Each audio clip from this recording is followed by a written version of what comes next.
వ్రతశాల ఇది నా యేసు నివసించశాల. దేవునికి స్తోత్రములు కలుగునుగాక, దేవునికి మహిమ కలుగునుగాక. సర్వశక్తిమంతుడు అయినటువంటి దేవాతి దేవుడు మనలందరినీ ప్రేమించి ఆయన ఇచ్చినటువంటి శుభదినాన్ని బట్టి దేవదేవుని స్తుతిస్తూ ఉన్నాను.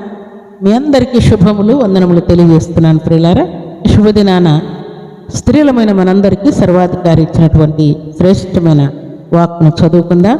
పరిశుద్ధ గ్రంథంలో నుండి ఎఫెసీయులకు రాసిన పత్రిక 6వ అధ్యాయం 2వ వచనాన్ని చదువుకుందాం. నీకు మేలు కలుగునట్లు నీ తండ్రిని నీ తల్లిని సన్మానింపుము. దేవుడి శ్రేష్టమైన మాటలు దీవించి ఆశీర్వదించునుగాక. సర్వశక్తిమంతుడైనటువంటి దేవాతి దేవుడు దేవుని సన్నిధిలో చేరినటువంటి మనందరికీ ఓ చక్కటి శ్రేష్టమైనటువంటి సంగతిని దేవుడు మనకు తెలియజేస్తున్నాడు. ప్రియుల, చాలాసార్లు భూమి మీద బ్రతుకుతున్నటువంటి మనం అందరం కూడా తల్లిదండ్రుల్ని వృద్ధులు అవ్వగానే మనం వారిని నిర్లక్ష్యం చేస్తూ ఉంటాం. దేవుని యొక్క ఆజ్ఞ ఇలాగ ఉన్నప్పటికీ మనం చాలాసార్లు దేవుని యొక్క ఆజ్ఞను కూడా మనం తృణీకరిస్తూ ఉంటాం. దేవుడు అంటున్నటువంటి మాట ఏంటంటే, నీకు మేలు కలుగునట్లు నీ తండ్రిని నీ తల్లిని సన్మానింపుము అని దేవుడు అంటూ. సన్మానించడం అంటే ఒక పూలదండ వేసి వారికి నమస్కారం చేయడం, లేకుంటే ఇంకేదైనా ఒక సింహాసనం మీద కూర్చున్నబెట్టి వారికి సన్మానం చేయడం కాదు ప్రియులారా. వారిని ప్రేమించే విషయంలో, పరామర్శించే విషయంలో, పోషించే విషయంలో, వారిని గౌరవించే విషయంలో, తర్వాత వారికి అనారోగ్యం ఉన్నప్పుడు, వారి పరిస్థితులు బాగలేనప్పుడు, వృద్ధాప్యంలో వారిని అన్ని విషయాల్లో జాగ్రత్తగా చూసుకోవాలని దేవుని యొక్క వాక్యం తేటగా తెలియజేస్తుంది. అయితే ఈ సందర్భంలో ఒక చక్కటి మాటను మనం జ్ఞాపకం చేసుకుందాం ప్రియులారా. ఒక తల్లి అనాథాశ్రయంలో ఉంటా ఉన్నదంట. ఆ అనాథాశ్రయంలో తన కుమారుడే చేర్పించి ఆ కుమారుడు జర్మనీ దేశానికి వెళ్ళిపోయాడు. వెళ్తూ మా కొంతకాలం ఇక్కడ ఉండు, నేను మరలా వచ్చి నిన్ను తీసుకుని వెళ్ళిపోతానని తల్లికి చెప్పాడు. ఆ తల్లి తన కుమారుడి మీద ఉన్నటువంటి ప్రేమ చేత, కుమారుడి మీద ఉన్నటువంటి నమ్మకం చేత, నా కుమారుడు చాలా మంచివాడు అన్నటువంటి ఉద్దేశం చేత ఆ అనాథాశ్రయంలో ఉంటూ ఇరుపొరు వారితో అంటా ఉందట. రోజు బ్యాగ్ సర్దుకుంటా ఉంటుంది. బ్యాగ్ సర్దుకొని రెడీగా ఉంటుందంట. ఏమ్మా రెడీ అయి కూర్చున్నావు అని అంటే, నా కుమారుడు వస్తూ ఉన్నాడు, జర్మనీ దేశం నుండి వచ్చి నన్ను తీసుకుని వెళ్ళిపోతాడు, అందుకు కాబట్టి నేను సిద్ధంగా ఉండాలని నేను రెడీ అయి కూర్చున్నాను అని చెప్తా ఉండేది. అప్పుడు ఎక్కడ ఉంటున్నావు నువ్వు ఇప్పుడు అని అంటే, మా ఫ్రెండ్ వాళ్ళ ఇంట్లో ఉంటున్నాను, మా కుమారుని యొక్క ఫ్రెండ్ వాళ్ళ ఇంట్లో ఉంటూ ఉన్నాను. నా కుమారుడు 2 రోజులు ఇక్కడ ఉండమని చెప్పాడు, నేను 2 రోజుల నుంచి ఇక్కడ ఉంటున్నాను అంటా ఉండేదండి. ఆమె పదే ఇలాగ అంటుంటే అనాథాశ్రయంలో ఉన్నవారు అనుకున్నారంట, ఇదే విచిత్రమురా బాబు, అనాథాశ్రయంలో ఉండి ఈమె నా కుమారుని యొక్క ఫ్రెండ్ ఇంట్లో ఉంటున్నాను అంటా ఉంది ఏంటి అని అంటే, ఆమె ఈ సంగతులన్నీ పదే ఇలాగ మాట్లాడుతూ ఉంటే, ఈ అనాథాశ్రయము ఓనర్ అయినటువంటి, అనాథాశ్రయం నడుపుతున్నటువంటి ఆ వ్యక్తి, ఏమ్మా ఏంటి నీ ప్రాబ్లం అంటే, ఏం లేదయ్యా, నా కుమారుడికి నువ్వు ఫ్రెండువు కదా, 2 రోజులు నీ దగ్గర ఉండమని నా కుమారుడు వెళ్ళాడు, ఇప్పుడు నా కుమారుడు వస్తాడని నేను బ్యాగ్ సర్దుకొని కూర్చున్నాను అంటా ఉంది. అప్పటికి దాదాపుగా 3 సంవత్సరాలు గడిచిపోయిందంట ప్రియుల. 3 సంవత్సరాలు గడిచినా కూడా ఆమె మాత్రం, నా కుమారుడు వెళ్ళి 2 రోజులైంది, నా కుమారుడు వెళ్ళి 1 వారం అయింది, వస్తాడు, వచ్చి నా కుమారుడు నన్ను తీసుకుని వెళ్ళిపోతాడు అంటా ఉందండి. పదే ఇలాగ మాట్లాడుతూ ఉంటే ఈమె మైండ్ సెట్ అంతా కుమారుడి మీదే ఉంది అని ఆ అనాథాశ్రయం ఓనర్ ఆమెతో మాట్లాడుతూ, నీ కుమారుడు ఒకవేళ రాకుంటే ఏంటి నీ పరిస్థితి అని అంటే, అట్లా మాట్లాడొద్దు నాయన, నా కుమారుడు చాలా బుద్ధిమంతుడు, చాలా మంచివాడు, ఎప్పుడు కూడా నన్ను అట్లా అన్యాయం చేయడు, నన్ను ఇబ్బంది పెట్టడు, అనవసరంగా నా కుమారుడిని మీరు నానా మాటలు అనొద్దండి అంటా ఉంది. సరే, ఈ అనాథాశ్రయం నడుపుతున్నటువంటి ఆ ఓనరు ఈమెకు కొంచెం మైండ్ సరిగా పనిచేయట్లేదు అన్నట్టుంది అనుకొని ఆయన ఒక లాయర్ దగ్గరికి ఆమెను తీసుకుని వెళ్ళాడు. సార్, కొంచెం పరిస్థితి బాగాలేదు, ఆ కుమారుడు జర్మనీ దేశం వెళ్ళి కొద్ది రోజుల్లో వస్తానని చెప్పాడంట. ఆమె ప్రతిరోజు సిద్ధపడి కూర్చుంటా ఉంది. ఒకసారి ఆమె కొడుకుతో ఈమెను మాట్లాడించండి అని వెళ్ళాడు. వెళ్తే ఆ కుమారునికి ఆయన ఫోన్ చేశాడు. ఫోన్ చేస్తే కుమారుడు అంటున్నాడంట, ఎవరు నాకు అసలు తల్లే లేదే, ఎవరున్నారు నాకు తల్లి అసలు లేదు, ఎవరి గురించి మీరు మాట్లాడుతున్నారు అంటూ ఉన్నాడు. అప్పుడు ఆ లాయర్ గారు అన్నారంట, ఏమయ్యా నీకు తల్లి లేదా, ఎవరు పెంచారు నిన్ను, ఎవరు పెద్ద చేశారు, ఎవరు చదివించారు, జర్మనీ దేశం వెళ్ళడానికి ఇల్లు అమ్మి జర్మనీ దేశం పంపించింది ఎవరు నిన్ను అని అంటున్నాడు. మీరు ఎవరి గురించో చెప్తున్నారండి, నాకు తెలియదు, అసలు నాకు తల్లి లేదు, ఎవరు లేరు, నేను ప్రశాంతంగా ఉన్నాను, నన్ను ప్రశాంతంగా ఉండనియండి, ఎందుకు మీరు టెన్షన్ చేస్తా అంటూ ఉన్నాడు.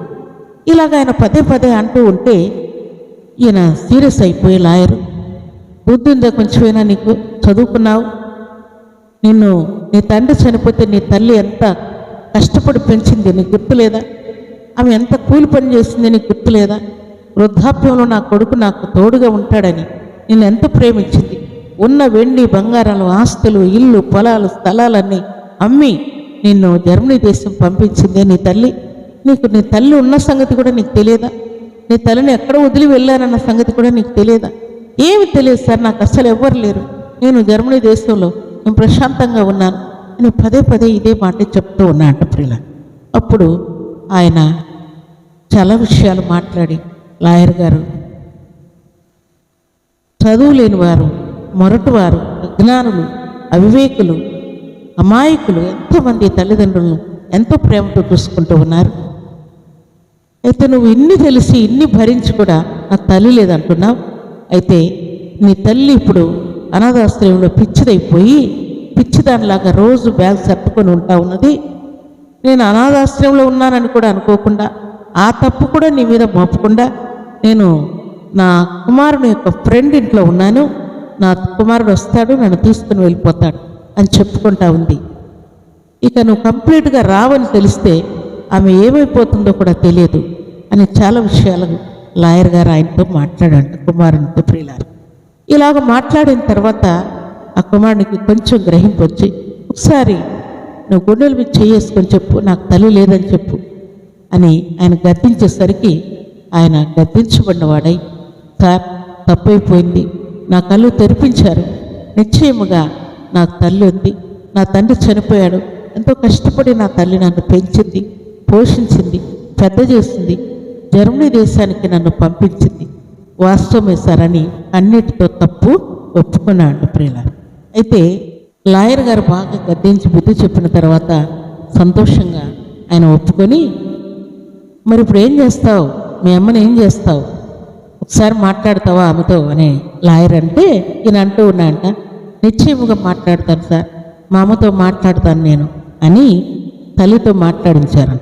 మాట్లాడిస్తే అప్పుడు అంటూ ఉందంట తల్లి, ఏనైనా ఎన్ని రోజులు అయిపోయింది నీ మాటలు వినక, నీ ముఖం చూడక, నన్ను చూడాలనిపించట్లేదా, నాతో మాట్లాడాలని అనిపించట్లేదా, ఎప్పుడు వస్తావు, ఇన్ని రోజులు మీ ఫ్రెండ్ దగ్గరే ఉన్నాను నేను అని ఆ తల్లి చెప్పేసరికి కుమారుడు కన్నీటితో తల్లికి సారీ చెప్పి, నిశ్చయముగా నేను జర్మనీ దేశం నుండి వచ్చి నిన్ను తీసుకుని వెళ్ళిపోతానమ్మా, తప్పైపోయింది, అయితే నన్ను క్షమించు అని తల్లికి సారీ చెప్పి, అక్కడ ఉన్నటువంటి లాయర్కి కూడా సారీ చెప్పి తిరిగి వచ్చి నేను తొందరలోనే నా తల్లిని నేను తీసుకుని వెళ్ళిపోతానని చెప్పాడని. చాలామంది తల్లిదండ్రులు కొట్టేవారు ఉన్నారు పిల్లలు, తిట్టేవారు ఉన్నారు, హింసించేవారు ఉన్నారు, భోజనం పెట్టని వారు ఉన్నారు, ఎందరో ఉన్నారు. అయితే దేవుని భయం కలిగిన వారు మాత్రమే తల్లిదండ్రులను ప్రేమిస్తున్నారు, గౌరవిస్తున్నారు. కొంతమంది దేవుని ఎరుగని వారు కూడా తల్లిదండ్రులు ఎంతో ప్రేమిస్తున్నారు.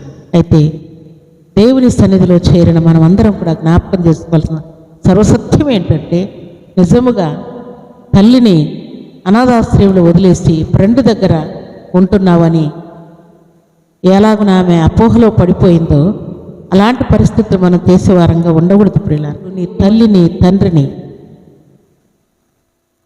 సన్మానించు, నీకు మేలు కలుగునట్లుగా సన్మానించమని దేవుడు ఆజ్ఞాపిస్తూ ఉంటే, ఆస్తి కోసం, వెండి కోసం, బంగారు కోసం, అమౌంట్ కోసం తల్లిదండ్రుల్ని చంపేసేటువంటి క్రూరమైనటువంటి పిల్లలు ఉన్నారు ప్రియులారా. అయితే ఈ శుభదినాన దేవుని సన్నిధిలో చేరిన మనమందరం కూడా దేవుని ఆజ్ఞకు తల వంచుదాం. తల్లిదండ్రులను ప్రేమించి గౌరవించేటువంటి వారంగా ఉందాం. వృద్ధాప్యంలో వారికి సరైనటువంటి పరిచరణిచ్చి వారు దేవుని మార్గంలో ప్రశాంతముగా దేవుణ్ణి సంతోషపరుస్తూ దేవునికి మహిమ తెచ్చే పాత్రముగా మనం ఉండాలని పరిశుద్ధాత్మ దేవుడు ఈ శుభదినాన మన జ్ఞాపకం చేస్తున్నాడు.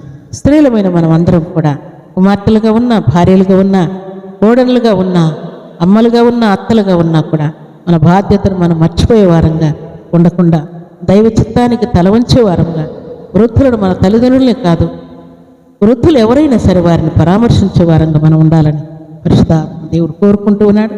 అలాంటి కృపా భాగ్యం సర్వశక్తిమంతుడు అయినటువంటి దేవాతి దేవుడు సర్వసమృద్ధిగా మనందరికి అనుగ్రహించి ఆశీర్వదించును గాక.